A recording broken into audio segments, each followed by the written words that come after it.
Muchas gracias a todos y todas. Profesora, le pido que usted también amplíe un poco la presentación y nos cuente de usted, y ahí empezamos en el tema, así le conocemos un poco más. Muchas gracias. Bueno, buenas tardes. Un gusto realmente estar con ustedes.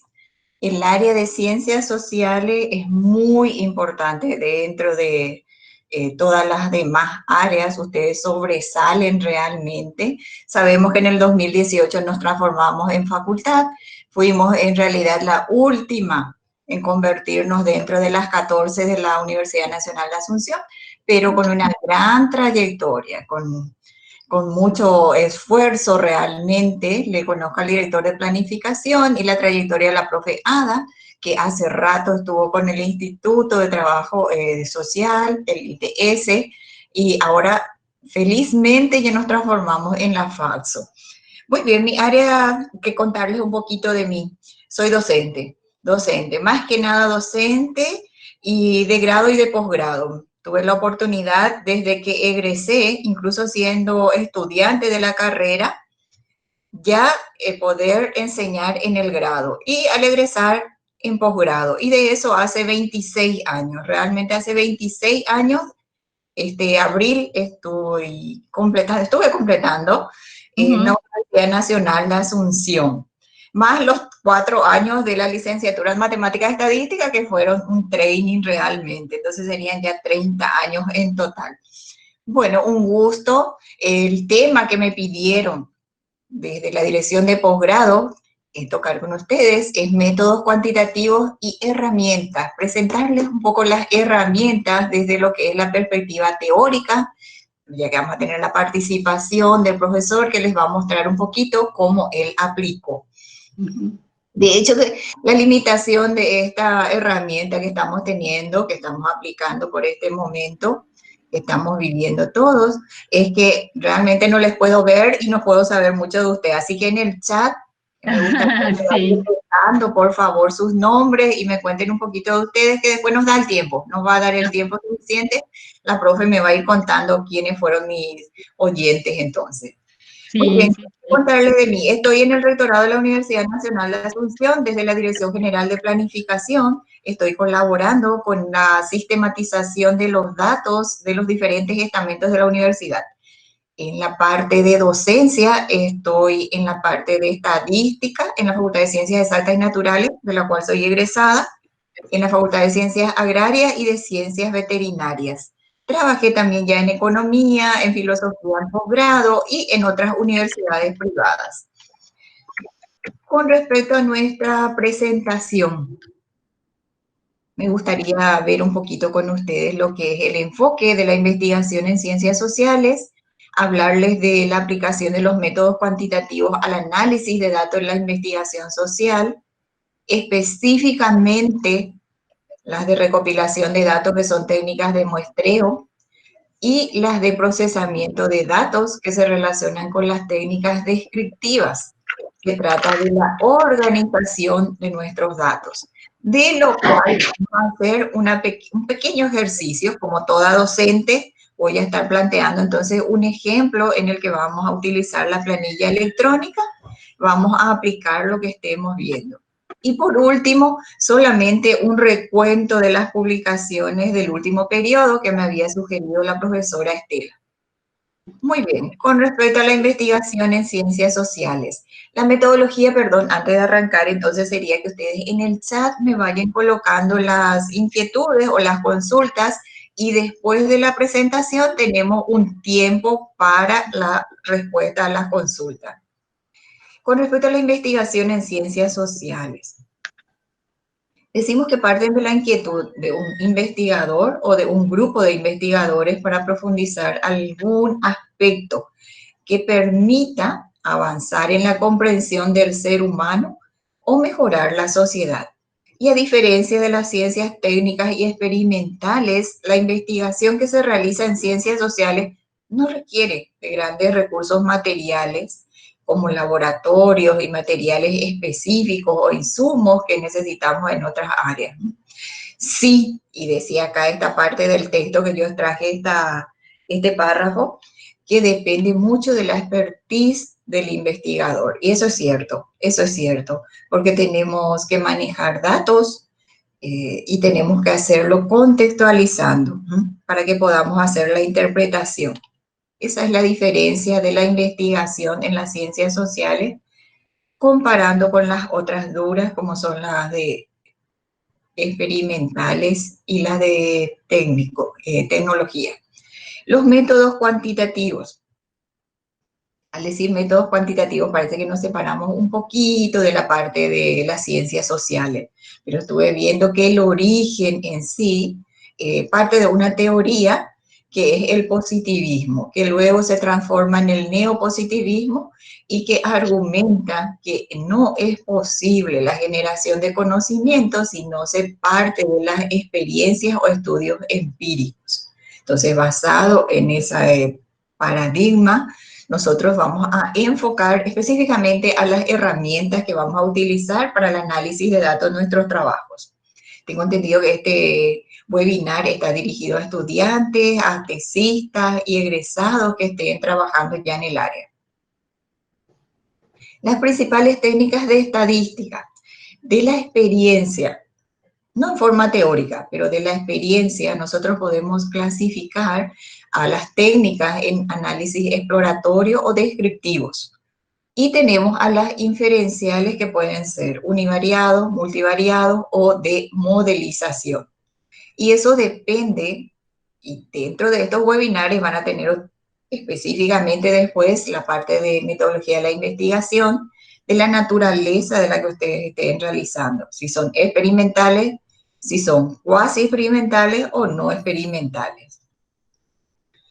Desde el punto de vista de los métodos cuantitativos, el primer paso que nosotros damos es aplicar las técnicas de definición de cómo se van a colectar o generar los datos de nuestra investigación.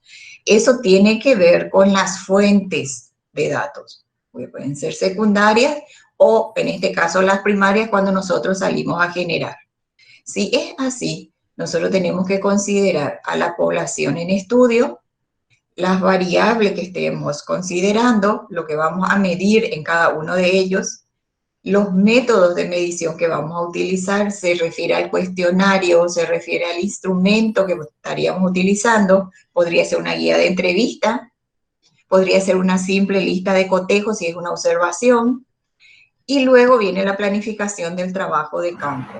Todo esto se ve en la parte de recolección de datos. En las grandes encuestas que realizamos, cuando están dirigidas a grupos grandes, generalmente aparece también la redacción de unos materiales que nos permiten terciarizar la colección de datos, es decir, escribimos un manual para nuestros encuestadores. Si somos nosotros mismos los investigadores que hacemos la toma de datos, entonces nosotros, conociendo nuestro instrumento, no necesitamos de esa tarea. Vamos más allá. Suponiendo que ya colectamos nuestros datos, entonces pensamos en un momento dado cómo vamos a analizar esos datos. Depende de lo que tengamos como herramienta, que puede ser un programa estadístico, una simple planilla electrónica, o sería en este caso la calculadora, si es que es una muestra muy pequeñita. Para eso tenemos que hacer previamente un trabajo con nuestros datos y tiene 3 fases: la clasificación, la codificación y la tabulación de estos datos. Por supuesto, esto se facilita si es que trabajamos con una herramienta informática. Decimos clasificación cuando pasamos a definir que cada variable, de acuerdo a la naturaleza del dato que colectamos, representa lo que vamos a analizar, lo cual, para facilitar los cálculos, generalmente pasa por un proceso de codificación, donde nosotros podemos asignar valores numéricos a las categorías de nuestras variables. Acá tienen un ejemplo del nivel socioeconómico, donde tipifican a 1 como bajo, 2 como medio y 3 como alto. En la tabulación significa que de los datos dispersos que nosotros colectamos, pasamos a resumirlo. ¿Cómo hacemos nosotros este trabajo de procesamiento? Partimos de una base de datos. A eso en matemáticas nosotros le llamamos matriz de datos. Y tenemos filas, columnas y celdas. Específicamente tienen esta forma de cuadro. Decimos que las filas son cada una de las encuestas o los encuestados que nosotros recabamos la información. Las variables son las distintas observaciones que hicimos, son edad, el sexo, el años de estudio, asignaturas en las que está inscrito, etc. Y el valor de la celda de cada variable de cada uno de los encuestados es el dato en sí o su respuesta al cuestionario. Esto justamente viene de un libro de investigación social. El análisis de los datos. El análisis de los datos para el investigador tiene relación directa con lo que se está planteando investigar. Es la pregunta de la investigación la que hace definir qué tipo de datos estoy estudiando y qué técnica voy a utilizar para el análisis. Está relacionado los objetivos por las variables que trabajamos, la hipótesis, si es que la tenemos o tenemos un estudio observacional, solamente vamos a describir el nivel de medición de mis variables y el tipo de estudio. Esta es una tabla resumen de los tipos de análisis que tienen que ver con los objetivos de la investigación. Si solamente se quiere hacer un estudio observacional descriptivo, basta que nosotros podamos, desde el punto de vista de los métodos cuantitativos, realizar representaciones gráficas o calcular algunos indicadores. Pero si queremos ir un poquito más allá y establecer la relación entre variables o hacer estimaciones, entonces tenemos que aplicar técnicas inferenciales. Estas son las principales técnicas inferenciales que tenemos. De alguna manera, en sus asignaturas de estadística durante la carrera habrán visto lo que es una prueba Z, lo que es una prueba T, lo que es una ANOVA.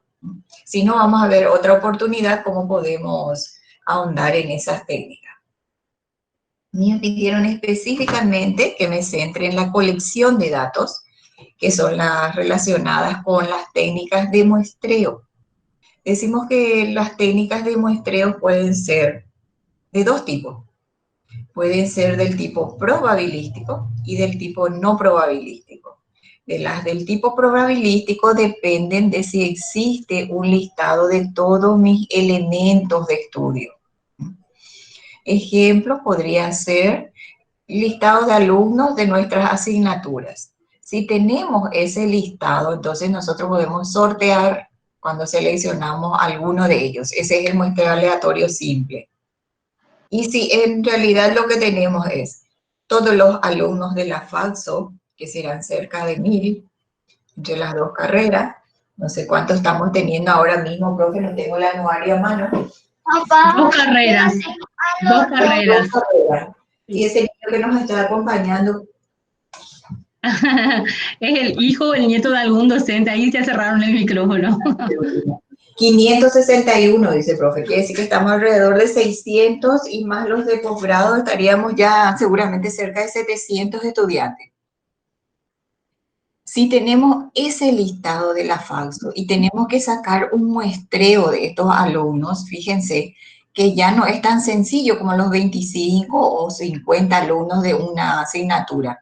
Entonces, lo que recurrimos para seleccionar es a un muestreo sistemático. Hacemos una selección aleatoria, significa sortear a un alumno de la lista, y después lo hacemos en forma cíclica. Lo obtenemos adicionando un valor constante. Ese es el muestreo sistemático. Generalmente hay poblaciones también que vienen estratificadas o subagrupadas, como el caso de la FAXO. Tenemos dos carreras, tenemos dos niveles de grado y de posgrado. Bueno, estos subgrupos son los que se denominan estratos. Si yo quería la muestra de la falso, tengo que tener en cuenta que tengo 2 carreras, tengo 2 niveles. Entonces tengo que hacer la distribución de mi muestra en forma proporcional a esos grupos. El otro tipo de muestreo probabilístico es el muestreo por conglomerados. Este muestreo por conglomerados se da en las ciencias sociales cuando queremos estudiar a un asentamiento, las características de una zona de estudio específica con respecto a algún comportamiento que ustedes estén analizando, los elementos de estos conglomerados, a diferencia de los estratificados que tenían una característica común, en este conglomerado no es así. En el conglomerado están de todo tipo de elementos. Estamos hablando de la chacarita, por ejemplo, y queremos hacer un estudio de las perspectivas que ellos tienen o la visión de este tema del COVID, o por lo menos lo que viene de acá a poco, la reforma del Estado. Vamos y vemos o sus preferencias políticas, o sus principales necesidades, etc. Estudiamos al grupo. Y ese grupo es heterogéneo internamente, a diferencia del estratificado, que tenía una característica común. Todos seguían una carrera en el estratificado, todos pertenecían a un nivel, o grado o posgrado en la falso. Ese es el caso del muestreo probabilístico. Muchas veces en los trabajos de campo realmente no tenemos ese listado de alumnos cerrado. Por ejemplo, cuando queremos estudiar los pobladores, hasta podemos ir con los informantes clave, le pedimos la gente más conocida, los más representativa, a lo mejor nos da la lista y construimos lo que se denomina ese listado marco muestral. Si no, en la práctica recurrimos a un muestreo no probabilístico. Entonces, es el investigador el que define cómo va a ser la selección. No aplica un muestreo probabilístico, sino que él toma la decisión y hace la selección de sus unidades de análisis. Podría ser también, en un caso especial, un muestreo por conveniencia. Y hay un tipo de muestreo no probabilístico que no está en esta clasificación, que es el muestreo de bola de nieves, donde ante la inexistencia de los datos de los elementos muestrales, entonces vamos por referencia. Hablamos con una persona referente en el tema y ese nos nomina y vamos otra vez juntando los elementos de nuestra muestra. Ejemplo, productores en una determinada zona. Si no existe un listado de productores en una zona, entonces si queremos medir las condiciones socioeconómicas de ellos, vamos a los que le conocemos en la zona o es conocido. Entonces ellos nos dicen dónde estarían sus colegas, los otros productores del mismo rubro. Este es un ejemplo de una población donde las unidades de análisis están clasificadas. Fíjense que puede haber por grupos y de los cuales nosotros tenemos que extraer otra vez subgrupos. Esto es lo que se denomina población, cuando tenemos el conjunto de todos ellos, y si extraemos un subgrupo, estas son las denominadas muestras. ¿Cómo hacemos el cálculo del tamaño de muestra? El cálculo del tamaño de muestra tiene una fórmula, un modelo matemático, decimos nosotros en estadística, que depende del nivel de significación que nosotros le demos a la estimación, que está representado por este nivel alfa, hace que tenga un valor tipificado, constante, por la varianza de la variable. Si estamos midiendo, por ejemplo, el nivel socioeconómico, el ingreso de la familia en una determinada zona, deberíamos tener la varianza, y si no lo tenemos, por lo menos sabemos cuál es el mínimo y el máximo, cuál es el rango de los ingresos de esta gente, y el error que nosotros estamos dispuestos a tolerar. Esta es la precisión para nuestra muestra. Y estima y define el investigador. Yo quiero errar un 100.000 guaraní. Estoy dispuesto a errar en tantas unidades de la media que estoy midiendo. En este caso hice un ejemplo del ingreso medio de unos pobladores de una zona. Generalmente, en las investigaciones, principalmente en sociales, no es media lo que se mide, sino que lo que generalmente trabajamos son porcentajes o proporciones. Entonces, la fórmula de la determinación de mi tamaño muestral varía.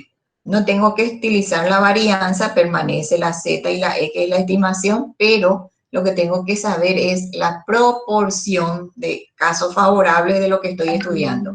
Las mujeres en la zona, los hombres que cultivan, los productores que cultivan cierto rubro, si fuman o no, si tienen acceso a internet o no, etc. 1 menos P ya es el complemento. Entonces basta con saber cuál es la estimación de la proporción que nosotros estamos estudiando, de la característica que estudiamos, y podemos definir entonces los que no tienen. Y eso nos da el famoso valor de N. Una vez que tenemos N, entonces ya podemos aplicar nuestra toma de datos. Muy bien, esas son las técnicas de recolección. Suponemos que definimos nuestra muestra, aplicamos ya nuestro muestreo y fue una encuesta y ahora estamos con nuestros datos, en nuestra matriz de datos que habíamos visto. Ahora tenemos que empezar a procesar y para eso nos ayudan las técnicas descriptivas. Las técnicas descriptivas principalmente se encargan de la organización, la presentación y la caracterización de los datos. Y antes que nada, a mí me gustaría recordar algunos conceptos básicos acá. No pierdo mi naturaleza. Yo soy licenciada en Matemática Estadística y máster en Estadística, y por más que me fui hacia el área de Ciencias Sociales, en líneas generales estoy todavía con los métodos cuantitativos. Nosotros estamos orgullosos de decir que estadística es la ciencia de los datos. Estadística lo que hace es proporcionarnos las herramientas que nos ayudan a organizar la recopilación, la organización, nos permiten analizar y a interpretar otra vez esos resultados en cualquiera de las áreas, sean ciencias duras, ciencias blandas, sociales, técnicas o las ingenierías experimentales. Nosotros podemos proporcionar los resultados y ustedes, los investigadores, son los que dan la interpretación final. Clasificamos las técnicas en 2 grandes grupos, específicamente las descriptivas que hacen el estudio exploratorio y las inferenciales que hacen los cruces de las variables. Permiten comprobar las hipótesis de los estudios. Nosotros nos centramos en los exploratorios. Otros conceptos que ya estuve mencionando. Variable. Les hablé de la variable. La variable para nosotros es fundamental desde el punto de vista del procesamiento de datos. La variable representa lo que nosotros estamos midiendo. Todo lo que nosotros observamos en nuestra unidad de análisis. Nuestra unidad de análisis puede ser una persona, en el caso de ustedes, puede ser una planta, en el caso de las ciencias agropecuarias pueden ser animales, pueden ser productos en el área de química, pueden ser sustancias. Todo lo que podamos nosotros observar en estos elementos son las variables. Y esas variables están otra vez clasificadas. Dependen de la naturaleza del dato, si son cualitativas o si son cuantitativas. En otro webinar van a ver cómo trabajar las investigaciones cualitativas. Específicamente, ustedes van a ahondar en las variables quali. Las variables cualitativas son aquellas que describen o representan alguna característica que es de interés en nuestro trabajo, en nuestra investigación.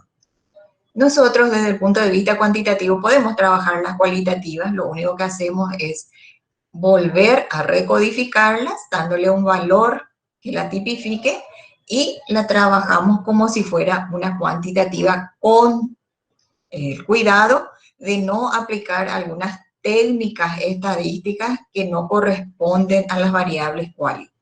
Por eso tenemos medidas. Decimos con una variable cualitativa que solamente permite decir si es o no de un grupo. Ejemplo, el sexo es la más básica de todas. Es la variable nominal. Pero si la variable es cualitativa y tiene cierto rango, me permite identificar, por ejemplo, el nivel socioeconómico de los estudiantes, entonces decimos que la variable es cualitativa ordinal. Con esta variable cualitativa ordinal montón de análisis ustedes pueden hacer en el área de ciencias sociales. Ustedes saben y manejan las escalas, las diferentes escalas para el análisis de los datos. Ejemplo, la de Likert. Las variables cuanti son las predilectas del área de los métodos cuantitativos, de la estadística en sí. Decimos que las variables cuantitativas son aquellas que son susceptibles de medición.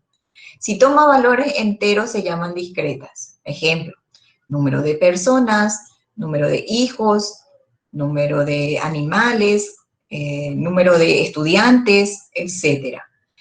Son las variables cuantitativas y las de mayor nivel, aquellas que son continuas. Las variables continuas son aquellas que tienen una escala de medición. Ejemplo, peso, altura, tenemos la relación de estas variables, índice de masa corporal y muchísimas más. Todos los sistemas de medición son datos que provienen de variables cuantitativas continuas. Entonces, nosotros en estadística, antes de aplicar alguna prueba de análisis, alguna técnica de análisis de datos, lo primero que hacemos es verificar si son variables quali o si son cuantitativas. Entonces, ahí sabemos qué podemos hacer con las variables. Muy bien, las técnicas descriptivas nos permiten, decimos, clasificar. La clasificación simplemente es la tabulación de las clases.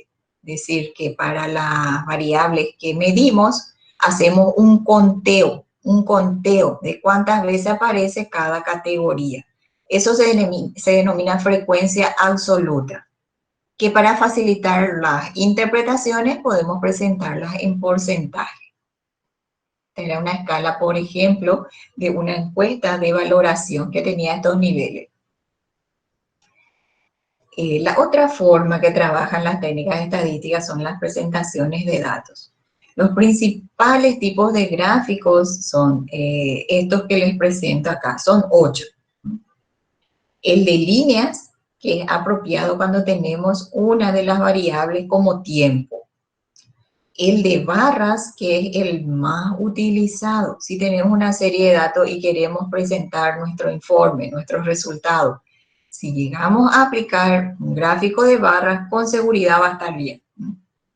Tienen que tener cuidado en la designación de sus ejes, la nominación del gráfico y la identificación de las fuentes. Eso es lo único que tenemos que tener cuidado. Otro tipo de gráfico, el de barras en particular, tenemos los que pueden ser vertical, pueden ser horizontal, podemos tener los múltiples, podemos tener apilados, son los subtipos de barras. El otro tipo de gráfico muy utilizado es el gráfico circular. El gráfico que se utiliza en forma apropiada cuando queremos demostrar la distribución de una variable en relación a sus partes. Si nosotros aplicáramos un gráfico de barra en lugar de un gráfico circular, no hay problema, siempre y cuando sea una sola variable, una sola característica que estemos presentando.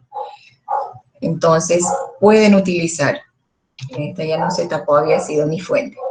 Otro tipo de gráficos más técnicos son el gráfico de dispersión, que nos permiten hacer la modelización de variables.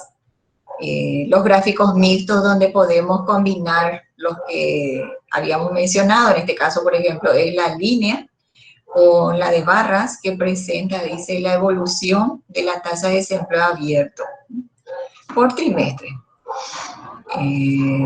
Tenemos otro gráfico también muy técnico, que es el de pictograma, que es parecido al gráfico de barras, solo que las unidades de medidas vienen en símbolos.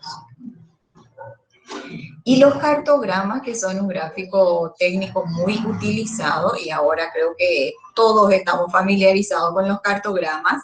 Mi hijo me estaba presentando en estos días una distribución en el cartograma del Mapamundi, según los casos que van apareciendo del coronavirus, que tenemos también a disposición y que solemos ver, donde los colores representan los porcentajes de aparición. La caracterización de los datos. Decimos que las descriptivas nos ayudan a organizar en tablas, presentarlos gráficamente. pero que no es suficiente.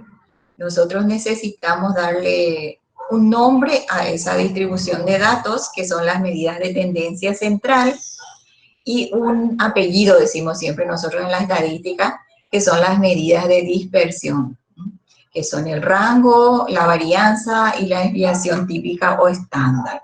Estas medidas tienen unas formulitas, pero que si recurrimos a una planilla electrónica o recurrimos a un paquete estadístico, entonces los cálculos nosotros ya no los hacemos.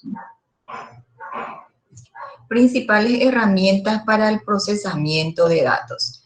Es aquí donde a mí me gustaría hacer un ejercicio con los participantes. Profe, ¿cómo estamos de tiempo? Como usted diga, profesora, como usted diga. Porque acá estamos llegando a nuestra...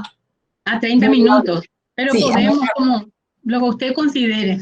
Ok, dejo de compartir un segundo, Sí. para poder ver nuestro ejemplo. Ajá. Donde vamos a ir aplicando un poquitito para que quede realmente toda la parte de conceptos que estuvimos viendo. Voy otra vez hasta la herramienta y voy a compartir mi pantalla. Si me pueden confirmar, por favor. Sí, cómo no. Ahí se está abriendo. Sí, se ve perfectamente, profesora. Ok, yo quiero hacer con los participantes un ejercicio de aplicación de lo que estuvimos viendo. En este caso es un estudio de mercado de usuarios de una red de telefonía móvil en una zona. Y se da la matriz de datos. Recordemos que en la matriz de datos teníamos como fila nuestros encuestados y como columna teníamos lo que medíamos, que se llama variable. En este caso, el grado de satisfacción con su telefonía móvil y la justificación que ellos dieron del por qué, y el dato que se recogió, que fue la edad. A mí me gustaría escucharles, no sé si alguien puede abrir el micrófono y decirme cuántos encuestados yo tuve aquí. Sí, pueden abrir el micrófono. A ver, a todos los participantes y todas pueden abrir su micrófono y contestar. ¿Cuántos encuestados tenemos aquí? Ahí escribió 20. Tenemos en escrito la respuesta. Me gustaría identificar las variables, por favor. ¿Cuáles son las variables en estudio?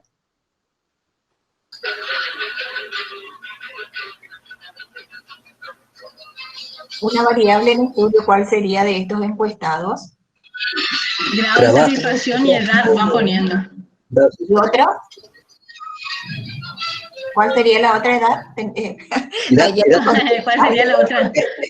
Muy bien. Me les pide crear una nueva variable denominada situación laboral y cargar los datos.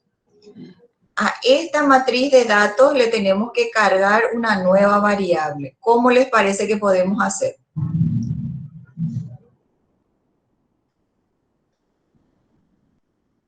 ¿Sugerencias? No, hay eso definido como variable. Responden otra cosa. A ver. No, eso ustedes pueden crear. Tienen nombre y apellido y entonces crean la variable sexo. Ajá. Yo quiero agregar esta variable. ¿Cómo lo tengo que hacer?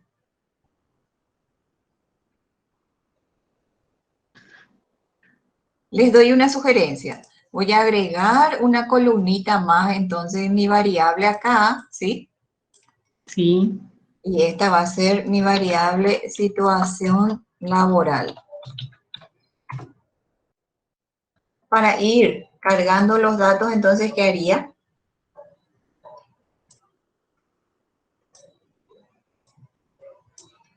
Ir a la muestra, dicen. Pusieron había sido agregar una nueva columna como sugerencia y ahora ir a la muestra trabaja, no trabaja, dicen. Okay. Profe, puede ser también tipo de trabajo, trabajo formal, informal, puede ser cantidad de horas de trabajo también. Sí, son otras variables que vamos a tener en cuenta para nuestra investigación que vamos a hacer después ahora nosotros. En este caso, un ejercicio didáctico. Esta variable de trabaja o no trabaja, al respecto. ¿Qué tipo de variable es según la naturaleza del dato? ¿Es quali o es quanti?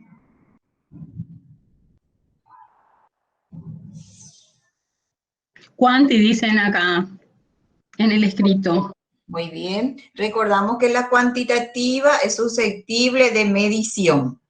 En este caso, no se midió. Es una variable y fíjense que los códigos luego ya les da una idea. Tengo T que trabaja y NT que no trabaja. ¿De qué naturaleza es el dato? Aquí hay alguien que pone que es cualitativa. Correcto. Lo único que yo puedo hacer es clasificarlo o tipificarlo en estos dos grandes grupos. No obstante, como dijo la compañera, después yo podría tener más información refinada de los que trabajan. Si trabajan en una actividad de qué sector, primario, secundario, terciario, si es del sector formal, no formal, cuántas horas le dedica al trabajo, cuál es la actividad específica, etcétera. Muy bien, acá solamente yo tengo a grosso modo si está trabajando o no.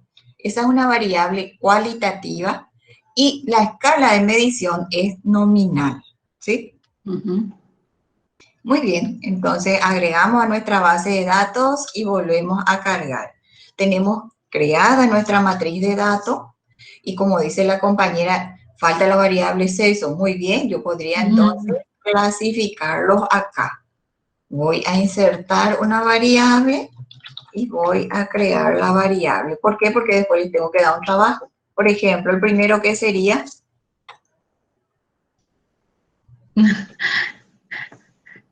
hombre, ¿verdad? Masculino, sí. Ahora responden todos, sí. La mujer. Claro. Femenino. Femenino, sí. Mujer. Después,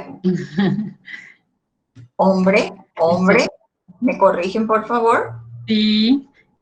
Hombre, hombre, mujer, Femenino. mujer, hombre, Sí. mujer, hombre, hombre, hombre, mujer. Saltó ahí una filita.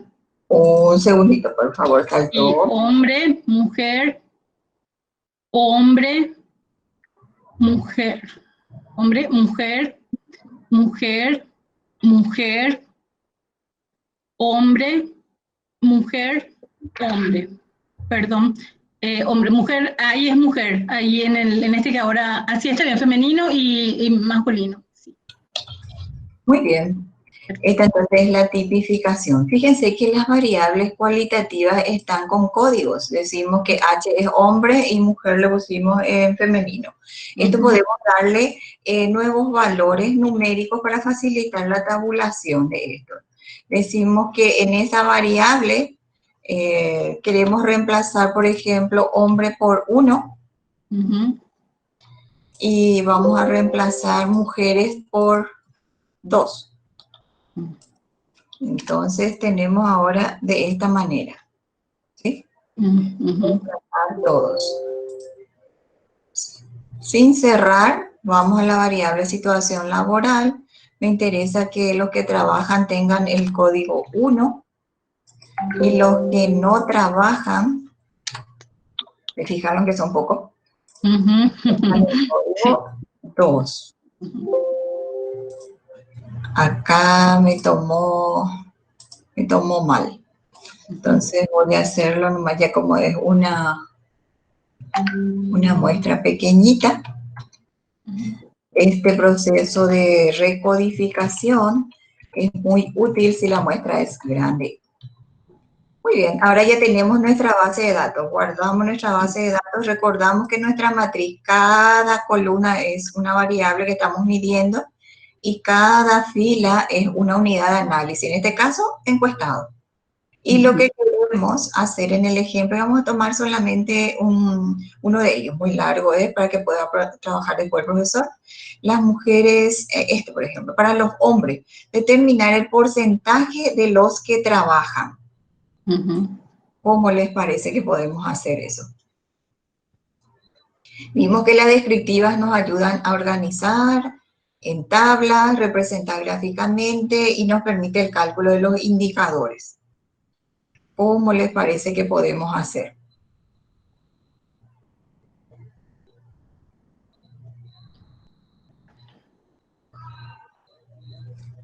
A Puede ver, ser. hay respuesta. A ver, ¿por qué grado de satisfacción no se codifican valores? Podemos. Filtrar los hombres. Por proporción gráfica en torta. Ok, un gráfico en torta, genial. Pero necesitamos una tabulación. Necesitamos una tabulación. Yo necesito, por un lado, el sexo de los encuestados, en este caso son hombres y mujeres, y necesito saber cuál es su situación laboral, si trabaja o si no trabaja. Después puedo hacer la torta sin problema, pero una vez que yo tenga estas cantidades con sus respectivos totales, que son los denominados marginales. Por un lado, saber cuántos son los que trabajan y cuántos son por sexo. Dado que ellos son 20. Esto es lo que se denomina la tabulación. ¿Cómo puedo hacer yo esa tabla? ¿Qué dicen mis participantes? A ver, hace rato había sido salté uno que preguntaba, ¿se puede codificar antes de cargar si no trabaja? Sí se puede, sí se puede, sí se puede. Debo filtrar primeramente, luego representa en el gráfico electo, dice, en torta. Esa no es la pregunta, a ver. Por proporción. Hay un silencio. A ver. Hallar las cantidades primero. Muy bien, eso es lo que se denomina contar, es el conteo, es la operación básica en estadística. El objetivo de codificar es facilitar el proceso del conteo. Entonces yo lo que estoy necesitando es armar esta tablita con los datos, como dicen los compañeros, los participantes, contando. Muy bien, la herramienta acá del Excel es muy amigable y nos permite hacer ese conteo rápidamente. Sí, eso pusieron acá, opción contar y podemos tener el valor, sumar las cantidades, sumar y después de situación laboral. Y después hacemos el gráfico. Sí. Muy bien, y el porcentaje que nos pedía. Vamos a insertar tabla dinámica. Esta herramienta nos ofrece una posibilidad a través de un cuadro de diálogo y nos pregunta, ¿qué quieres poner en fila? Y yo quiero poner en fila el sexo y quiero poner como columna su situación laboral. Y me pregunta, ¿qué es lo que vas a contar? Y quiero contar cuántos de ellos trabajan. Entonces, esta es la tablita que nosotros estábamos necesitando. Esta tabla está relacionada a la base de datos. Entonces, a mí me conviene convertirla a valores, si es que quiero graficar, como decían los compañeros. Entonces, vamos a convertir a valores, verifico que esté bien los conteos. Teníamos 20, entonces quiere decir que el total me tiene que reproducir, reproduce sin problema. Entonces, si nuestra muestra era 2000, iba a ser un poquito más complicado. Entonces, acá vamos a hacer la representación. En realidad tenemos que responder a la pregunta. Recuerden que decía el porcentaje de los que trabajan y que sean hombres. Es una probabilidad condicional, le decimos nosotros en estadística. Tiene que ser, dice, hombres, que son estos, y cuántos de esos son los que sí trabajan. Esa es la respuesta al ítem. Entonces sería 8 dividido 11 y nos pide porcentaje. Entonces tenemos que expresarlo en porcentaje.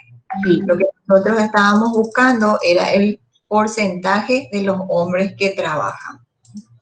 72,7, 73% entonces de los hombres que cayeron en la muestra trabajan. Las otras variables de satisfacción y de la edad están acá, para que puedan ir haciendo después ustedes en sus tiempos libres ahora más ejercicio. La presentación y la base de datos les voy a dejar, señor. Muchísimas gracias, profesora. ¿Alguna pregunta hay? En realidad que hay muchísimos saludos, felicitaciones, la gente que te conoce. Hay alguien de FACEN, hay alguien que ya dio clases contigo, Belén Torres, que agradece. O sea, hay realmente, profesora, maravillosa esta clase. Y no, tenían que ver con las consultas. Si alguien quiere en este momento puede hacer preguntas porque nos vamos cerrando con la profesora. Espectacular, súper didáctico, dicen. Porque después vamos a escuchar al profesor Roberto Céspedes que nos va a presentar una investigación cuantitativa. Yo tengo, profe, dos láminas más, unas láminas Sí, más, por favor. Sí, por favor, claro que sí, sí. Con respecto al procesamiento de datos, hay muchas formas que podemos hacer, tenemos las herramientas a mano, entonces podemos ahondar en otro momento, no se preocupen. Y ahora con el tema de la enseñanza virtual, vemos que tenemos un sinfín de posibilidades. Ahora que nosotros nos estamos capacitando también, tenemos videos en YouTube que hacen las explicaciones, tenemos a mano muchos materiales teóricos que podemos ir acompañando. Muy bien. Por último, profe, yo quería incluir un poquito las últimas publicaciones del área.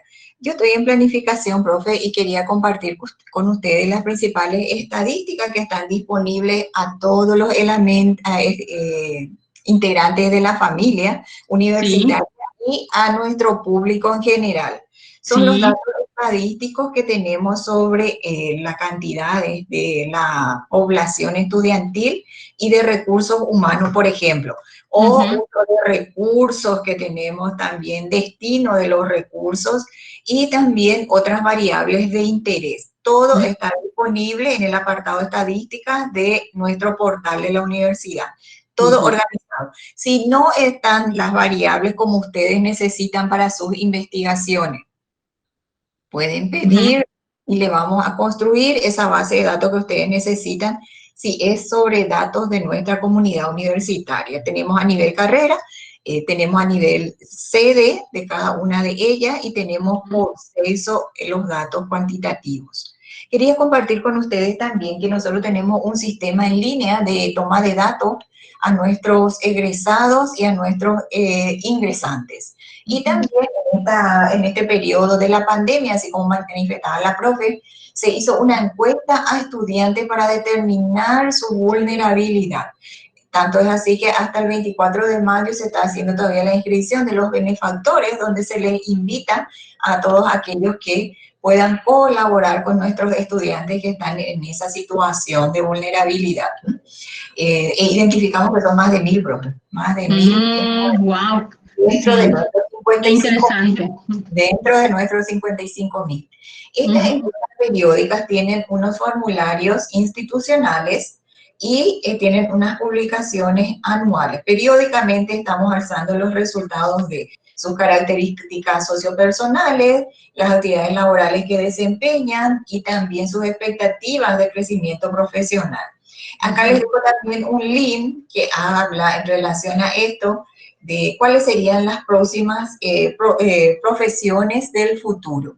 Esta es la distribución, profe, por nivel socioeconómico de la encuesta que habías mencionado sobre vulnerabilidad, que se llevó a cabo en el mes, entre las últimas semanas de marzo y los primeros días de abril. Ya tenemos identificado por unidad académica quiénes son los que tienen la mayor cantidad de estudiantes en vulnerabilidad. Y ya se está haciendo la asistencia, como decía, la compra de los INCAR y hay otras actividades también planificadas. Siguiendo en esa línea, yendo hacia el área de ciencias sociales, yo trabajé un poquito más con los datos y las bases de datos de la Universidad Nacional de Asunción. Tengo publicaciones en la revista Paraguaya de Educación sobre organización y método, que es mi área de planificación, y también tengo la encuesta de satisfacción de la UNA. Tengo la de seguimiento de egresados con 2 artículos que hicimos modelos matemáticos de estimación de las probabilidades de que estén ocupados de acuerdo a sus características, y ahora estoy como evaluadora en la revista. ¡Qué bueno! Y estoy también en el IRSO como investigadora asociada, que es el Instituto de Ciencias Sociales, y tengo publicaciones también en la Revixo.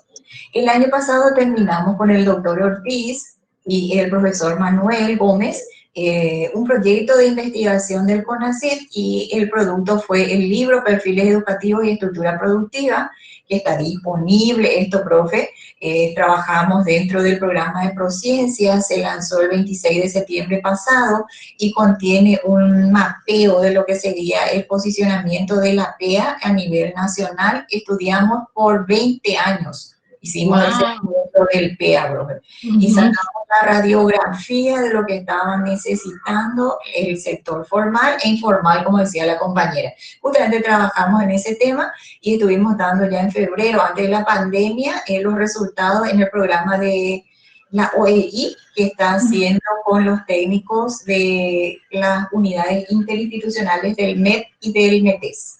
Entonces, ellos se están capacitando en definir los sistemas de cualificación orientados hacia los perfiles necesarios. Por supuesto, estamos en un stand-by. Vamos a redefinir seguramente algunas cositas ahora en post-pandemia. Otra cosa que quería compartir con ustedes. Sí. En realidad, ahí en mi currículum, creo que no les llegué a mencionar, yo tengo una maestría en elaboración y evaluación de proyectos de inversión y una especialización en proyectos internacionales.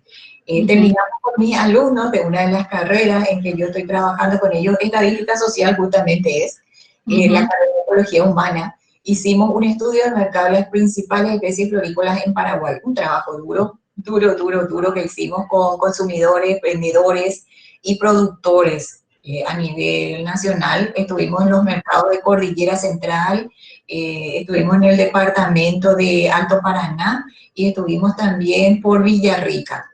¡Qué bueno! Viendo cuál era la perspectiva que tenían los productores del área de floricultura acá a nivel nacional. Salieron unos resultados muy interesantes. El trabajo fue para el IICA con fondos del MAT y que fueron de la JICA, la Misión Técnica China, que está queriendo implementar el negocio de la floricultura acá en Paraguay, la venta de orquídeas. Y por eso se está fomentando la entrega de plantines a nuestros pequeños productores para que ellos mismos generen sus negocios. Para este año, dentro de ese mismo marco, ya desde abril empezó el contrato realmente.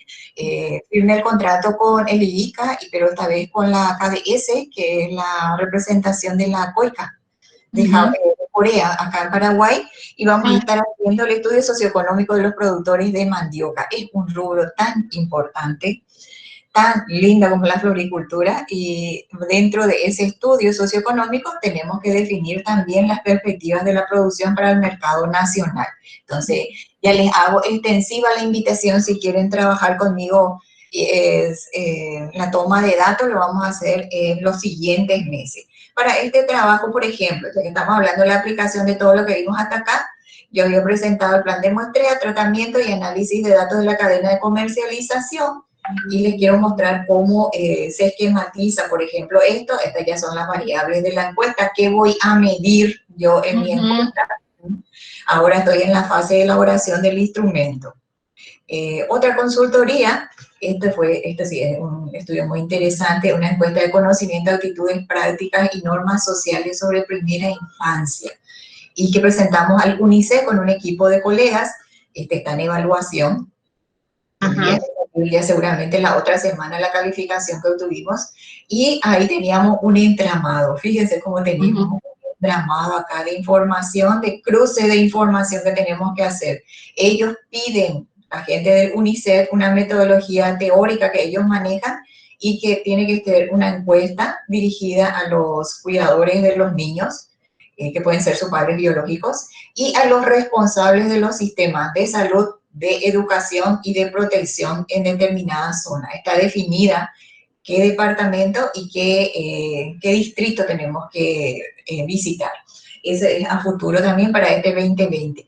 Bueno, más allá de todo, tenemos también el plan estratégico de la Universidad Nacional de Asunción, que conjuntamente con los representantes de planificación de toda la unidad académica estamos haciendo para septiembre. Tenemos que tener el documento listo y en noviembre estaría pasando a la asamblea universitaria. Muy bien, eso es todo lo que yo quería compartir con ustedes. Desde ya, muchísimas gracias, a las órdenes, y voy a estar pasándole a la profe Estela en mis presentaciones. Profe, no sé si hay alguna preguntita más. Profe, hay varias preguntas y son interesantes las preguntas, así es que puede responder antes que entre el profesor Céspedes. ¿Te parece? Leer todas de una vez si tenés tiempo, María Gloria, un chiquitito. Sí. ¿Cómo no? ¿Cómo no? Porque realmente es cierto, demasiado suscitó interés, así que eh, políticas sociales. Para no perderme, voy desde entonces. Decía en relación a la...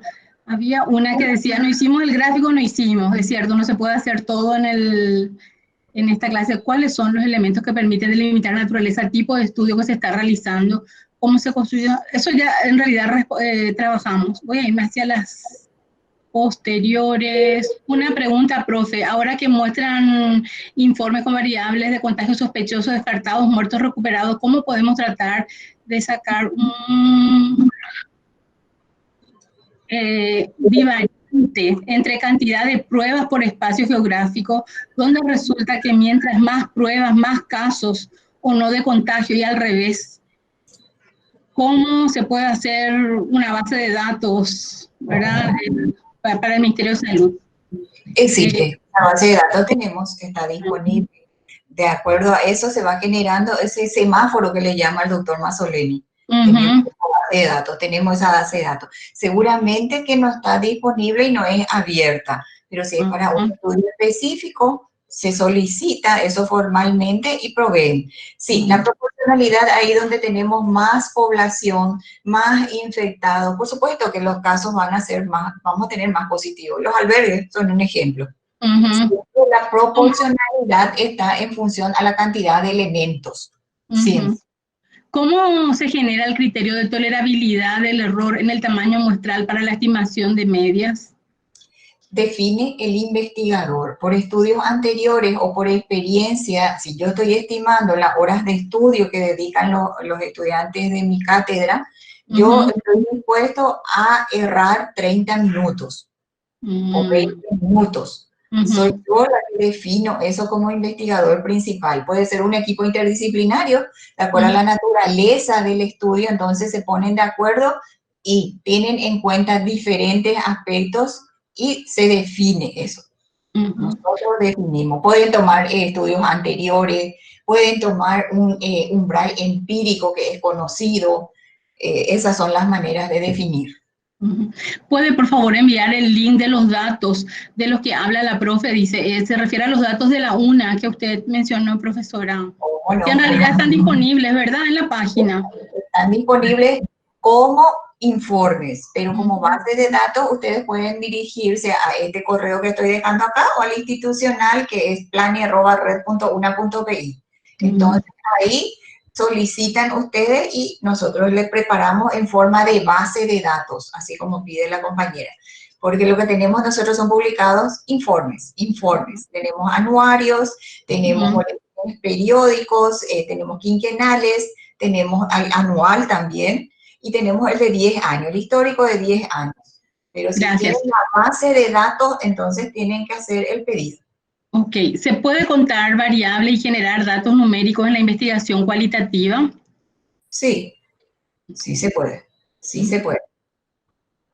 Datos trabajar una quanti a quali que del revés. Para nosotros es un limitante trabajar por la naturaleza del dato.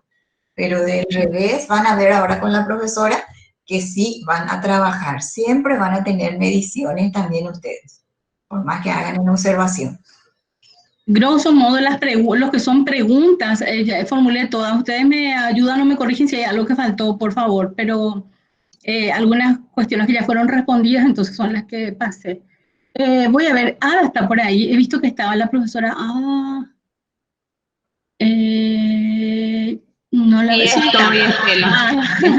sí, entonces Ada va a dar unas palabras para cerrar esta parte con la profesora y pasamos después con el profesor Roberto, agradeciendo inmensa. La riqueza de esta clase fue así, necesitamos trabajar mucho investigación cuantitativa en ciencias sociales. Muchas gracias, profesora María Gloria. Ada, contigo. A ustedes.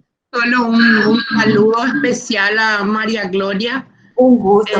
Quiero expresar mi más sincero agradecimiento, María Gloria. Yo sé, siempre con ese soporte científico y técnico y humano, vos colaboraste siempre con la Faxo.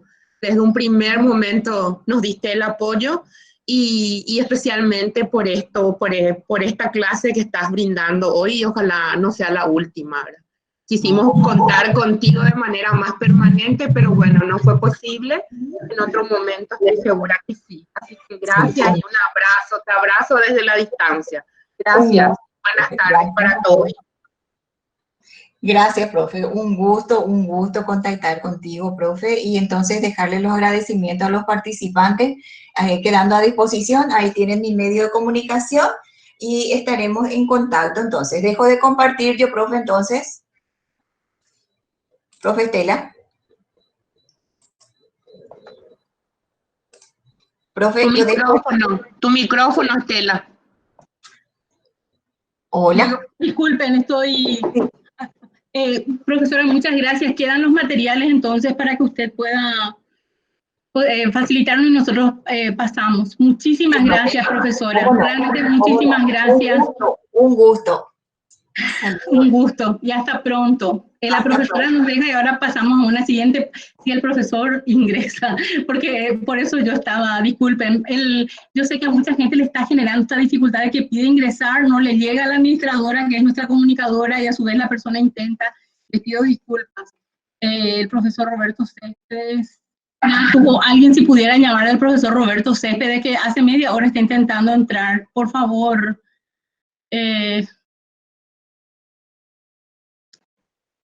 Mientras tanto, quiero decir que tenemos, porque en los saludos, estuve mirando los saludos, le llama al profesor Céspedes a alguien, por favor. Natu, alguien de los que nos está colaborando, le llama al profesor Céspedes. Gracias. Entre los participantes tenemos alguien que saluda desde Bogotá, Colombia, desde Arequipa, Perú. Bueno, hay personas de FACEM, del interior del país, estudiantes de sociología de la FALSO, estudiantes de trabajo social de la FALSO, estudiantes de la Católica, porque recién alguien decía, falta lo cuantitativo en todas partes, entre ellos también en la Católica, por eso agradecemos este espacio, en fin. Así que muchas gracias. Ahora necesitamos que el profesor Roberto Céspedes, porque él ya ingresó, volvió a caer y ahí se nos complicó un poco. Vimos que el profesor Roberto Céspedes, al ser sociólogo, pueda presentarnos una investigación cuantitativa también con recomendaciones tal como se estuvo dando hasta ahora. Mi teléfono estoy pidiendo. Bueno, si alguien mientras tanto quiere hacer otro planteamiento, a ver, mientras el profesor ingresa, esperemos que ingrese, si no ingresa, se nos complica. Voy a hacer un apartado comercial mientras tanto. Mañana 19 horas tenemos una videoconferencia con Antonieta Urquieta, que es docente de la Universidad de Chile, es chilena, así que vamos a trabajar un poco todo lo que refiere a esta controversia de lo subsidiario en época de pandemia, que es algo política y técnicamente muy necesario de discutir, mucho más. Ella es docente de la Facultad de Ciencias Sociales de la Universidad de Chile. El próximo lunes tenemos con el doctor Armando de Negri las reformas de salud. ¿Qué va a pasar? ¿Qué hoy pasa y qué va a pasar? ¿Cuáles son las perspectivas a partir de la pandemia? Y sobre todo, cuáles son los debates que en ciencias sociales se suscitan, porque hay gente que está trabajando en equipos de ciencias sociales. Así que, bueno, el miércoles tenemos, ustedes tienen el calendario, el miércoles tenemos con Luis Ortiz de clases sociales.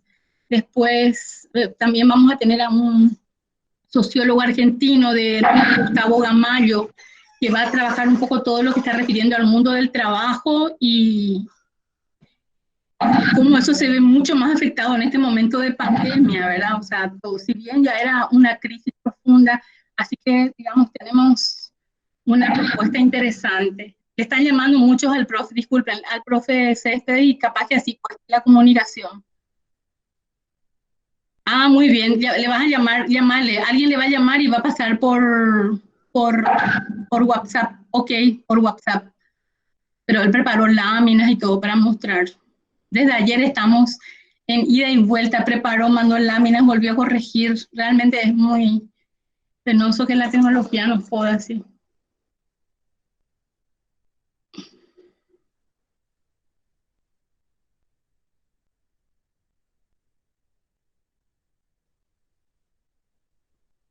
Si alguien de ustedes quiere, mientras tanto, hacer algún planteamiento respecto al curso, por favor, se sienta en libertad.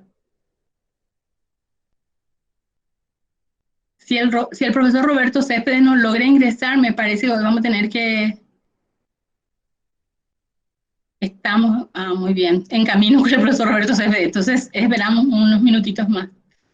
Bueno, ustedes le conocen al profesor Roberto Céspedes, él es sociólogo, docente de hace más de 30 años, ¿verdad?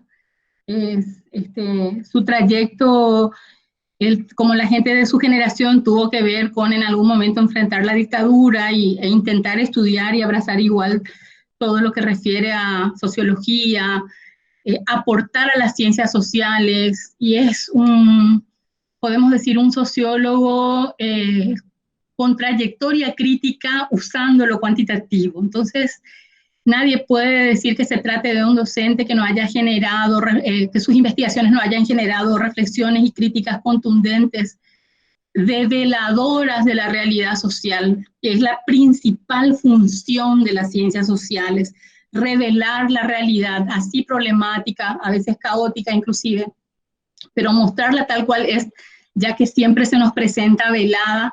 Entonces, digamos que hay una contribución histórica muy importante del profesor Roberto Céspedes, por eso es un gusto tenerlo, aparte de su trayectoria y aparte de que se está jubilando, saliendo de la FAESO, porque, bueno, ya se está jubilando.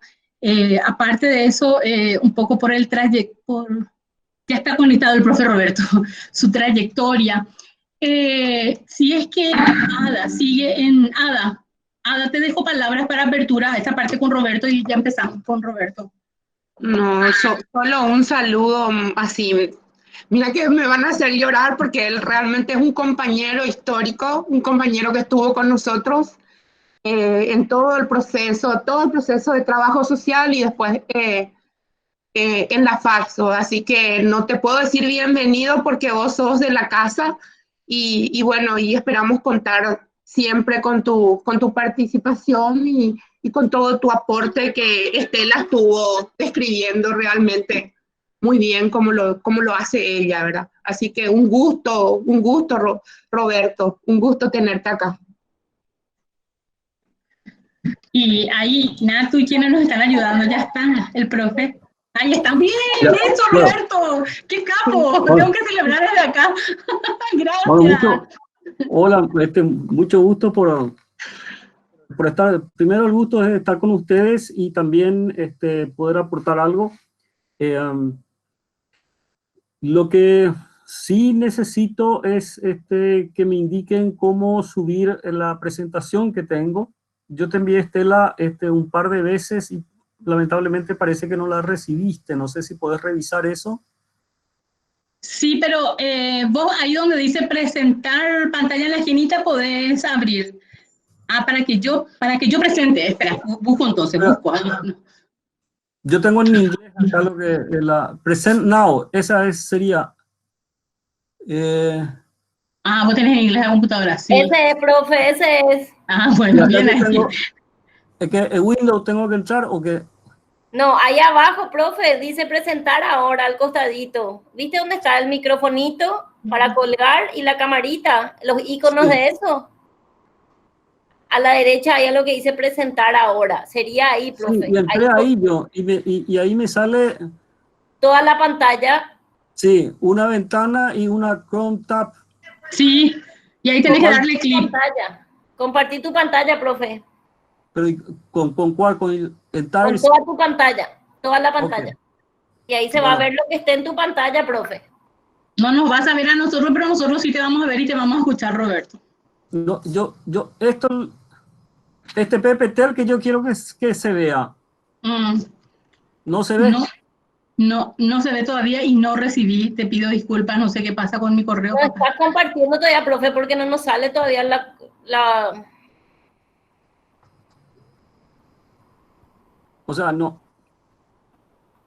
Dale clic a toda la pantalla, profe, si está en tu pantalla, o si no, a una ventana también te puede dar el PowerPoint a veces. Compartir le pongo. Sí, compartir. Presentación de PowerPoint. Sí, señor. Ah, no, pero este es para enviar un correo. Este no es, bueno, paciencia, vamos a hacer con lo que tenemos. ¿A cuál correo me enviaste, Roberto? García.stelamaris. García.stelamaris@gmail.com. Sí, y no está, no sé qué pasó, no encuentro, no está. Bueno, no importa. Sí. La idea que tenía es, y lamentablemente no se ve el texto. Yo lo que quiero es, lo que quiero es presentar como que 5 puntos básicamente, y titulé a este encuentro Simple manejo de números y 3 ideas de conclusión. Lo que quiero contar es que no voy a hacer una exposición tan, digamos, ordenada y precisa como la que hizo la profesora, que evidentemente tiene un ordenamiento estadístico muy calificado, ¿verdad? Más bien es una especie de relato de alguna experiencia, y en ese aspecto tengo como que 5 puntos. El primero es el punto de partida, desde donde estoy hablando, ¿verdad? Lo segundo son los datos. El tercero es viable nuestro objeto de estudio. Y cuarto es el marco teórico y metodológico, que es el eje central. Y finalmente unas 3 inferencias o líneas guía. Perdón un momentito.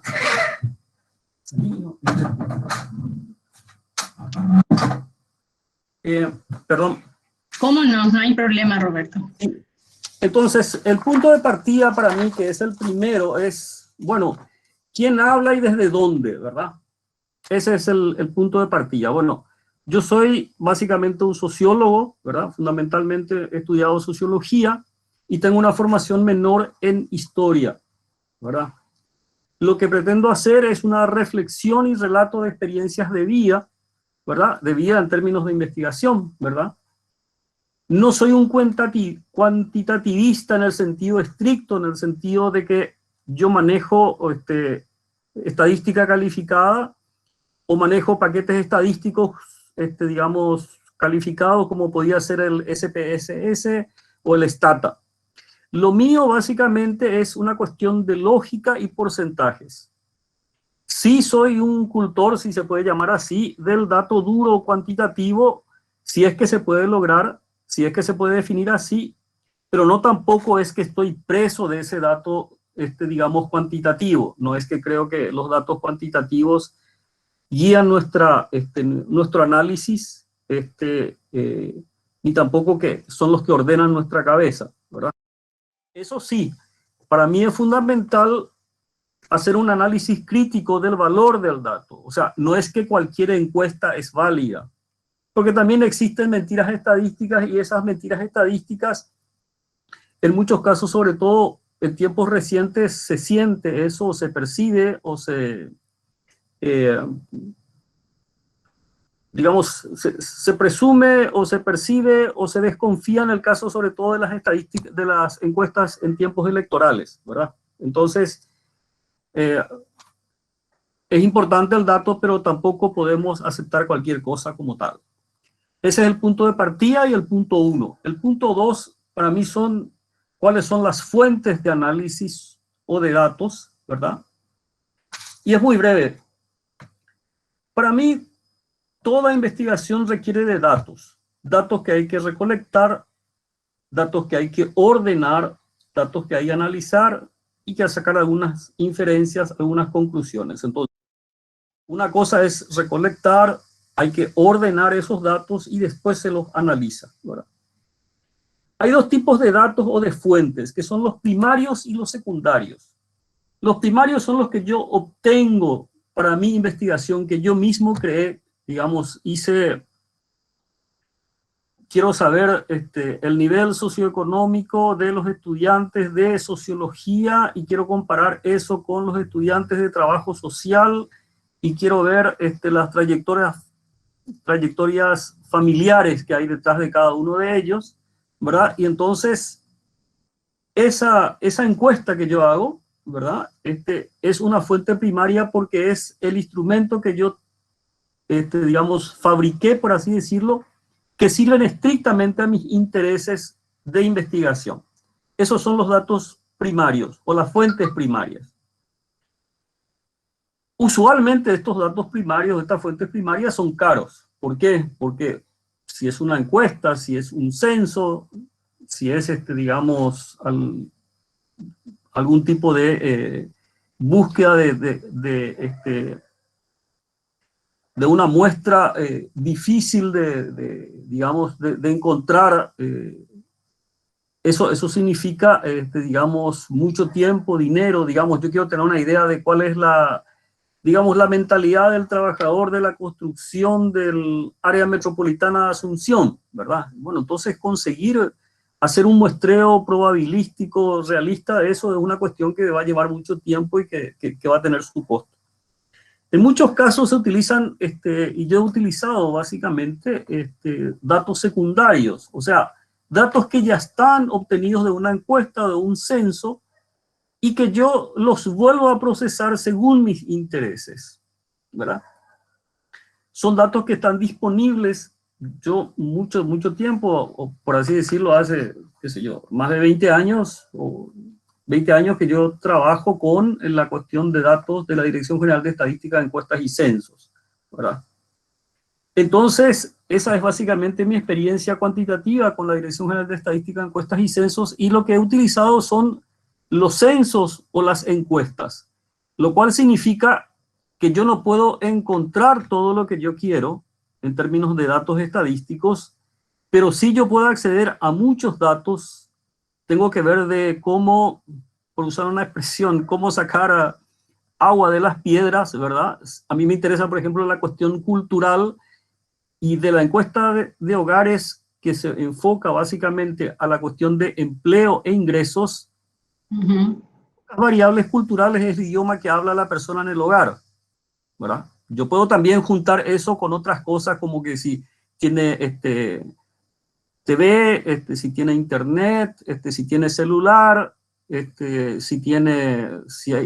hizo una encuesta, se hizo un módulo, yo creo que hace casi 10 años, me parece, sobre la cuestión de cultura, por ejemplo, ¿verdad? La gente iba al teatro, etcétera, etcétera, pero eso es una cuestión muy particular. Entonces, básicamente lo que he hecho yo es utilizar datos secundarios para mis intereses. Tiene esa limitación que señalé de que no voy a encontrar todo lo que quiero, pero también tiene la gran ventaja de que yo puedo pedir o yo puedo hacer un procesamiento de esos datos, y entonces el costo de mi investigación es muy, digamos, inferior a que yo tenga que hacer una encuesta con mis propios medios. Y la cuestión de plata en la investigación es una cuestión fundamental, digamos, porque esto es un requisito para muchas cosas. Entonces viene para mí el tercer momento, que es preguntarme si es viable nuestro estudio. ¿En qué sentido? Yo puedo querer quiero estudiar cuantitativamente determinadas cosas, pero de pronto tengo que mirar obligatoriamente cuáles serían mis fuentes de datos, mis fuentes de investigación, y de pronto descubro que simplemente no puedo estudiar ese tema. No es que yo puedo, digamos, inventar un tema y fabricar datos del aire. Digamos, una cuestión que está vinculada a la cuestión de género. Por ejemplo, ¿a partir de qué momento yo encuentro en los datos publicados de los censos el tema de jefatura de hogar, si es de hombres o mujeres? El censo publicado de 1950 no tiene ningún cuadro, y las boletas censales de ese censo de 1950, que se puede considerar el primero de una serie moderna de censos en Paraguay, digamos, se han perdido hace rato. Se han perdido los de 1950, 1962 y 1972, y se tienen datos estadísticos, o sea, base estadística que se puede manipular, se pueden hacer cruzamientos de variables a partir de 1982. O sea, si yo quiero estudiar con variables estadísticas de los censos, yo tengo a partir del censo de 1982 82, 92, 2002, tendría que utilizar la estimación que hizo del 2012, etc. ¿Verdad? Entonces, hay cosas que yo no puedo estudiar. Yo no puedo estudiar jefatura de hogar de 1950. Puedo intentar hacer eso si veo yo cuáles son los datos del 2002, del 92, del 82, si encuentro algo del 72 y si encuentro algo del 62. Pero en la medida que yo voy asumiendo cosas a partir de esa mirada retrospectiva, digamos, desde el presente hacia el pasado, a lo mejor yo puedo hacer una estimación un poquito gruesa de los tipos de la jefatura de hogares y puedo hacer algo de la, digamos, de los tipos de hogar que yo encuentro en el censo. Pero en la medida que yo voy afinando lo que quiero estudiar, cada vez es más endeble mi dato, porque yo asumo que está bien la jefatura de hogar hombre-mujer que yo, digamos, proyecté. Pero ese ya es un dato que yo creé y que no sé cuán real es. Si a eso yo le sumo la cuestión de los tipos de hogares, si es unipersonal, si es nuclear completo, nuclear incompleto, si es extendido, ahí yo ya hago otra imputación basada en una primera imputación que a lo mejor que está equivocado, que no es muy sólida. Entonces, en la medida que voy asumiendo yo cosas, mi dato cada vez es más frágil, ¿verdad? Que tampoco puedo estudiar, que es muy importante, que es una reivindicación, se puede decir, feminista, que es la cuestión de uso del tiempo. Recién yo tengo un único dato en la encuesta de uso del tiempo del año 2016, pero después de esa encuesta, que es muy completa, muy interesante, no tengo ninguna otra encuesta sobre el uso del tiempo de hombres y mujeres, ¿verdad? Entonces, hay cosas que yo puedo estudiar y hay cosas que no puedo estudiar. Entonces, digamos, esa es una cuestión que yo tengo que tener en claro si me voy a plantear el tema de la cuestión cuantitativa, ¿verdad? O de cualquier tipo de investigación. El cuarto punto es el marco teórico y metodológico que yo tengo que tener, ¿verdad? Y en ese aspecto, uno puede tener muchos datos cuantitativos, pero lo que guía en todo momento nuestra investigación es el marco teórico y metodológico que tenemos. O sea, un ejemplo absurdo es de la gente que te dice, mira, yo quiero estudiar a los trabajadores del mercado 4, ¿y qué querés estudiar? Le digo, y me dice, no sé todavía, pero mira, yo ya tengo este cuestionario, esta hoja de encuesta. Bueno, estarán algunos que yo considero que son necesarios, ¿verdad? Sexo, edad, en qué trabajas, y cuántos días a la semana viene, si viene todos los días, de qué hora a qué hora, si viene esta persona solamente, viene con algún familiar, etcétera.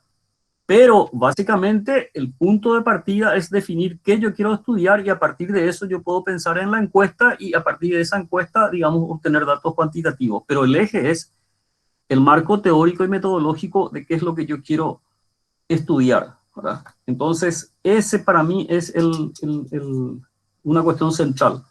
Yendo nuevamente a la cuestión de género, quiero señalar la cuestión de la importancia del enfoque o del marco teórico. Nosotros tenemos estadísticas por sexo de algunas cosas, pero hay otras cosas que nosotros podemos mirar y que no tienen una estadística por sexo, pero si yo tengo un enfoque de género puedo valorar de una forma diferente.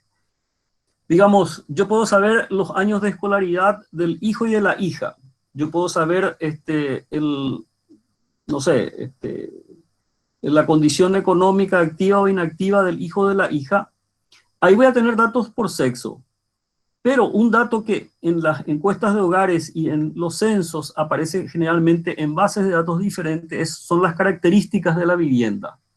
Y si entre esas características de la vivienda yo encuentro que la persona tiene que ir a obtener agua de un lugar cercano, ¿verdad?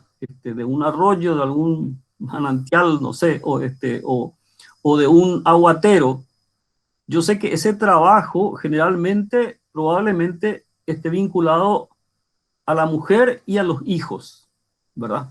Encuentro que en esa casa se utiliza, digamos, leña o carbón o ramas de alguna forma para, digamos, para cocinar. Yo sé que ese dato no tiene comillas, digamos, no tiene sexo, pero yo sé que por un enfoque de género esa tarea va a ser, digamos, de la mujer y va a tener efectos nocivos. Bueno, primero va a llevar mucho tiempo, segundo va a tener efectos nocivos en su salud, ¿verdad? Entonces, creo que para el marco teórico y metodológico uno tiene que tener claro eso para saber qué datos cuantitativos no son válidos. Y este marco teórico y metodológico nos indica qué buscar, cómo buscar y dónde buscar. Esas tres definiciones son fundamentales. Y una cuestión, digamos, tan fundamental como este marco teórico son los conceptos que vamos a utilizar, ¿verdad? Y una cuestión es la definición de ese concepto y otro es cómo lo tenemos operativamente, ¿verdad? Yo puedo tener una definición de pobreza, pero tengo que saber operativamente cómo defino estudiar la pobreza. Entonces, por ejemplo, en los censos se consideran algunas necesidades básicas insatisfechas como elementos de pobreza, y que yo encuentro como un elemento de pobreza que en la vivienda se tiene, digamos, el piso es de tierra, la pared es de hule y el techo es de hule. Entonces, piso, pared y techo son elementos que me van a indicar pobreza, y esas son las definiciones operativas que yo tengo de pobreza. En las encuestas de hogares sí se tiene la cuestión de ingresos, que es una cuestión mucho más complicada. La definición siempre es fundamental, y en ese aspecto, como sociólogo y digamos que como una persona que le gustan los clásicos, diría, la definición de suicidio de Durkheim, por ejemplo, es una cuestión excelente, ¿verdad? La definición de ganancia que tiene Weber en La ética protestante y el espíritu del capitalismo, una cuestión también excelente, ¿verdad? Ahora, yendo a una cuestión específica, concreta, en el caso de familia, lamentablemente no está el PowerPoint, ¿verdad? En un momento yo trabajé el tema familia, y bueno, ¿cuál era mi fuente para estudiar la familia? Y eran los censos de hogares. Los censos de hogares se llaman, es el Censo Nacional de Población y Vivienda. Una vivienda puede tener un hogar, y un hogar se define por una cuestión que es la olla que comparte un grupo de personas. O sea, en una misma casa, a lo mejor está el grupo del padre, y está el grupo del hijo y su señora y sus hijos, que serían nietos de este padre, y a lo mejor comen de ollas diferentes, por decirlo en términos simples, y esos son dos hogares. Ahora, los hogares, a su vez, digamos, tienen una definición de tipos de hogar, y eso es lo que me sirve a mí para estudiar familia. O sea, un tipo de hogar puede ser el hogar nuclear, y ahí estamos pensando en papá, mamá, hijo, ¿verdad? Hijo, hija, etcétera, ¿verdad? Si es completo, va a ser padre, madre, hija. Estoy usando las categorías censales, ¿verdad? Y si es incompleto, va a ser madre o padre e hija o hijo. Si es un hogar extendido, va a ser padre, madre, hijo y alguien más que no pertenece a ese núcleo familiar original. Puede ser el abuelo o puede ser un nieto, ¿verdad? Y bueno, ese es un hogar, ese se llama hogar extendido.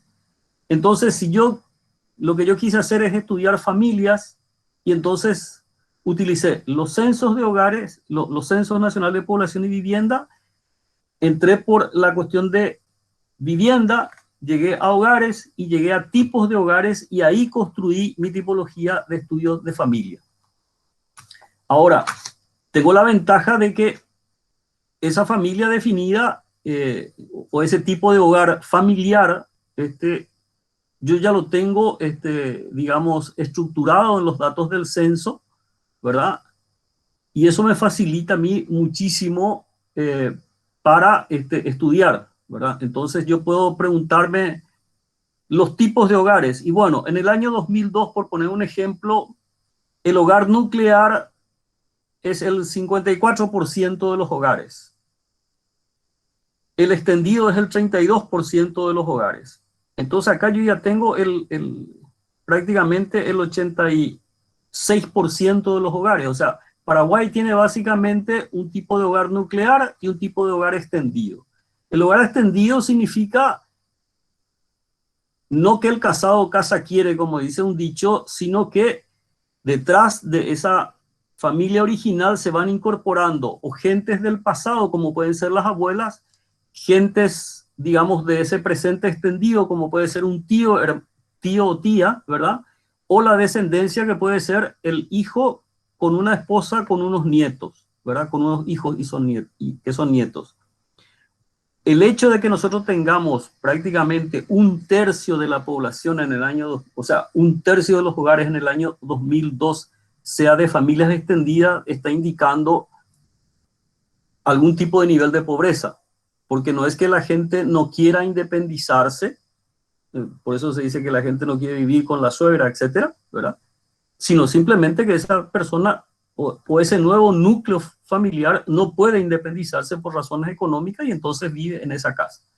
Entonces, esa presencia de un tercio de hogares extendidos para mí es un indicador no necesariamente de atraso familiar, de atraso en términos de valores ideológicos, sino puede ser más un indicador de pobreza, ¿verdad? Los otros hogares pueden ser el compuesto en el cual están parientes y no parientes.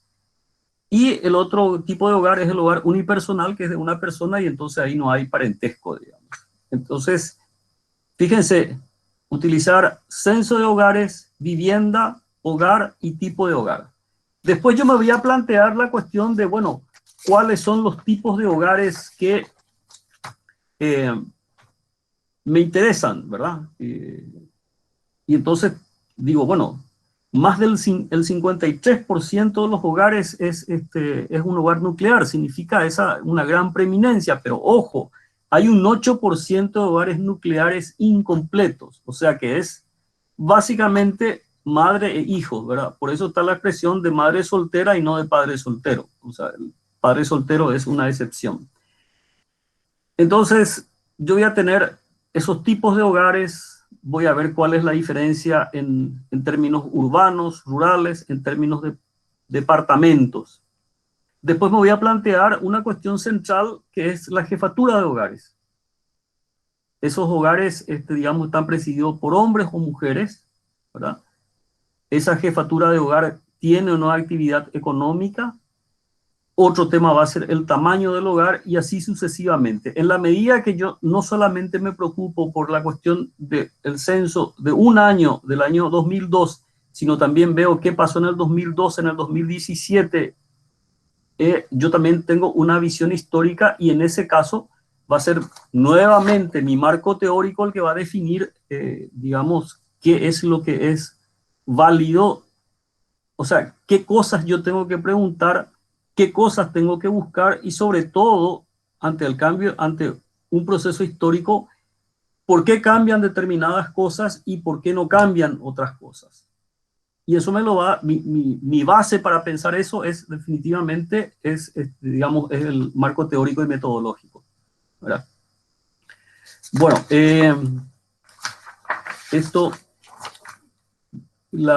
entonces mis inferencias últimas, que son tres, ¿verdad? Son las siguientes. ¿Es viable lo que yo quiero estudiar? ¿Verdad? Esa es la primera pregunta que yo tengo que hacer para una investigación, sea cuantitativa o no cuantitativa, ¿verdad? Encuesta de uso del tiempo para mí es un ejemplo muy claro porque hay una sola, 2016, y no se hizo otra, y en el futuro cercano tampoco veo que se haga otra, ¿verdad? La segunda cuestión que para mí es central es la cuestión del marco teórico y metodológico. Las definiciones conceptuales y operativas son básicas para datos primarios o secundarios. Una cuestión que tengo que ser consciente es reconocer las limitaciones de una fuente secundaria. La gran ventaja es el costo, ¿verdad? Y que esa fuente secundaria yo le miro de otra forma y saco otras cosas. Y la tercera cuestión que para mí es fundamental es la ética del investigador en la metodología y en los resultados. La ética del investigador a mí me impone de que yo tengo que seguir la lógica, la metodología que me da mi marco teórico, y no es que porque yo encuentro que va a salir un resultado que no me va a gustar, tengo que abandonar, digamos, esa línea de investigación, o tengo que dejar de hacer una operación, digamos, metodológica, porque intuyo que el resultado va a ir en contra de mi hipótesis. Y en ese aspecto hay una gran diferencia entre lo que es el investigador y el político en cierto sentido, ¿verdad? Porque el investigador lo que busca es la verdad. Así le gusta, así no le gusta. Y en cambio el político lo que busca es convencerte de la verdad que él tiene. Entonces, cuando uno hace una investigación, obviamente nadie deja de tener sus ideas, su aproximación. Lo que uno elige estudiar ya es una opción. La forma de estudiarlo es también una opción. Pero básicamente lo que quiero señalar es que uno tiene que atenerse a esa ética de respetar esa lógica y respetar sus resultados, aunque no sean de nuestro agrado, ¿verdad? Bueno, eso es lo que tenía para señalarles, y realmente como que hablé más de la cuestión de investigación y de su lógica antes que de datos cuantitativos, pero los trabajos que lamentablemente no puedo mostrar son básicamente cuantitativos, pero su eje son, digamos, lógica y porcentajes. Eso es todo, Estela, y muchas gracias. Muchísimas gracias, profesor Roberto Céspedes, realmente magistral.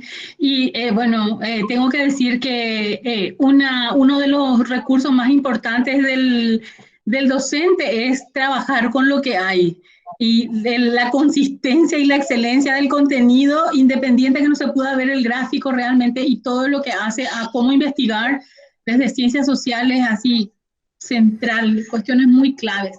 Si tienen alguna consulta, opinión que quieran expresar, por favor, porque yo no estoy en el chat, no identifico. Con gusto lo que quieran plantear.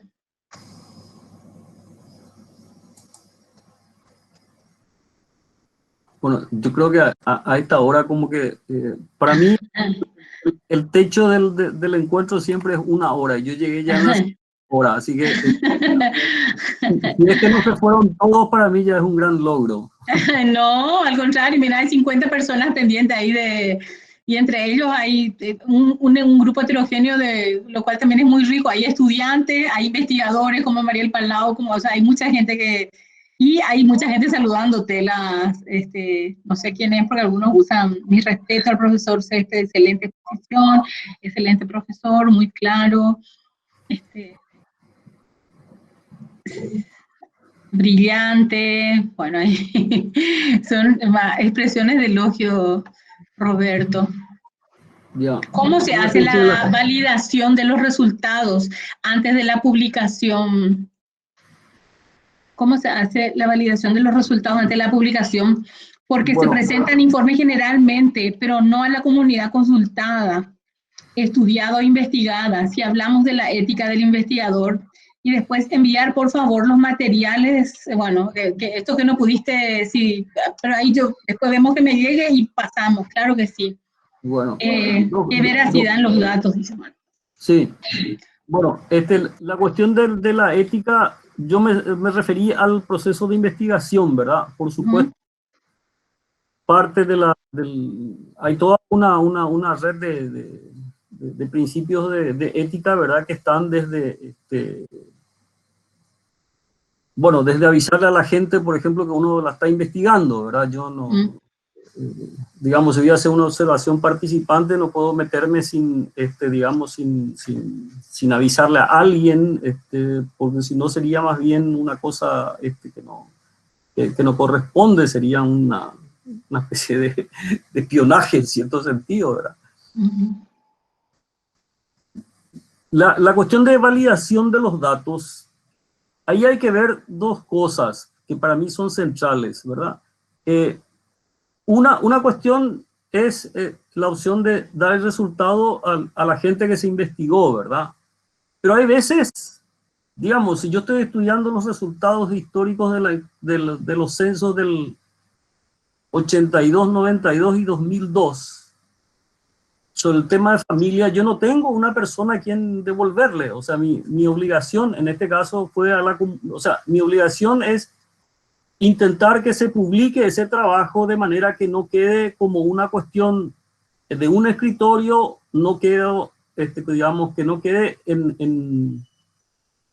para un grupo de amigos, ¿verdad? Sino que esté a disposición de toda la gente, ¿verdad? Y ahora tenemos la gran ventaja de la publicación digital, que significa una gran diferencia en términos de costos, ¿verdad?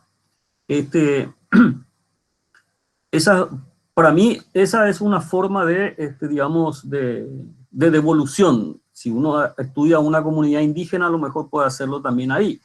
La otra cuestión, que ya es una opción personal de cada uno, es que de pronto uno encuentra un resultado que no te gusta a vos ni le va a gustar a la gente. No sé, que uno analiza una comunidad y descubre que hay una serie de elementos de racismo, por ejemplo, ¿verdad? O sea, una cosa es el campesino y otra cosa es el indio, ¿verdad? Y otra cosa es el negro. Entonces, resulta que vos hiciste una encuesta en la cual tenía una serie de preguntitas sobre ese tema y descubrí que hay de gente que no sabe que tiene algún grado de racismo, por ejemplo. O gente que descubre que tiene una serie de elementos que yo puedo considerar que son, digamos, machistas, pero que no es consciente de ellos. Y entonces, digamos, yo tendría que decir eso, no es que para quedar bien con los muchachos, digamos, no voy a contar eso. Es una opción personal, o sea, no. Porque si no, y eso es lo más difícil, ¿verdad? Porque todo el mundo aplauda. Nadie quiere decirle algo a alguien que no le va a gustar, o ni qué decir si es que le va a disgustar. Entonces, es otra cuestión, ¿verdad? La cuestión que preguntaron sobre los datos de la Dirección General de Estadística, Encuestas y Censos, yo hace rato trabajo con esta institución del Estado, creo que es una de las más confiables desde mi punto de vista, ¿verdad? Sí, siempre he visto que los militantes políticos, cuando hay un dato que les conviene, resulta que es válido, y cuando hay un dato que no les conviene, resulta que no es válida, ¿verdad? Uno lo que tiene que ver es la coherencia que hay en esa serie de datos, ¿verdad? La otra cuestión que se hace muy difícil es... perdón, la otra cuestión que se hace muy difícil es... Disculpen, favor cerrarme el micrófono.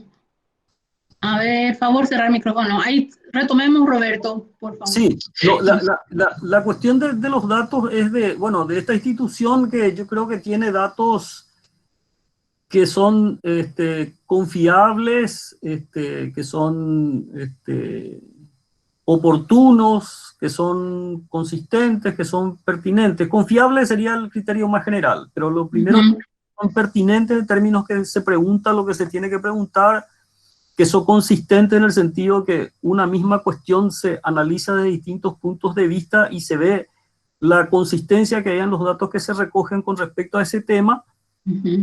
Otra cuestión es que sea oportuna en el sentido de que los datos están disponibles dentro de un determinado tiempo. Digamos, los resultados de la encuesta de hogares, digamos, sobre los dos grandes temas que son empleo y pobreza, del año pasado, digamos, se tienen en más o menos en marzo, o en abril o en mayo del siguiente año, ¿verdad?